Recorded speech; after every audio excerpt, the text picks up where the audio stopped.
Ce qui va faire grand bruit dans cette enquête, ce dont tout le monde va parler sans nul doute, c'est aussi le fait que ces données ne sont pas seulement récupérées par Internet ou nos téléphones, mais aussi, on l'apprend dans Cache Investigation, via la carte vitale.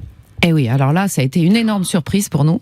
Et là, coup de chapeau encore à Linda Bendali qui a réalisé ce film parce que elle a fouillé un moment dans les dossiers de la CNIL et elle s'intéressait particulièrement aux données de santé parce qu'on y est tous hypersensibles et à la confidentialité de ces données de santé. Et elle est tombée sur cette autorisation de la CNIL qui a été donnée à une société privée qui est juste le leader mondial des datas de santé dans le monde, qui s'appelle IQVIA. Et donc IQVIA a eu l'autorisation de passer un partenariat avec les pharmacies, ce qui fait que à chaque fois que vous présentez votre carte vitale dans une pharmacie, toutes les données de ce que vous achetez, médicaments ou parapharmacie, absolument tout, va être rentré dans un logiciel. Sans qu'on nous demande notre consentement, là encore. Normalement, on devrait absolument vous le demander. Normalement, on devrait, 1, absolument vous prévenir, 2, absolument vous demander votre consentement.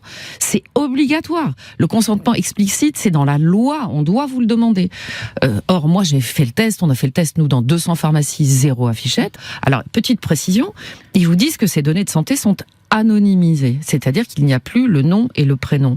Le problème, c'est que dans l'enquête de Cache Investigation, on prouve que cette anonymisation par le nom et le prénom, c'est un peu peanuts, c'est faux. Nous, ce qu'on a prouvé aussi dans Cache Investigation, c'est que jusqu'alors, si par hasard on avait demandé à un patient l'autorisation et qu'il l'avait refusé, le logiciel faisait qu'on ne pouvait pas enlever un seul patient du logiciel.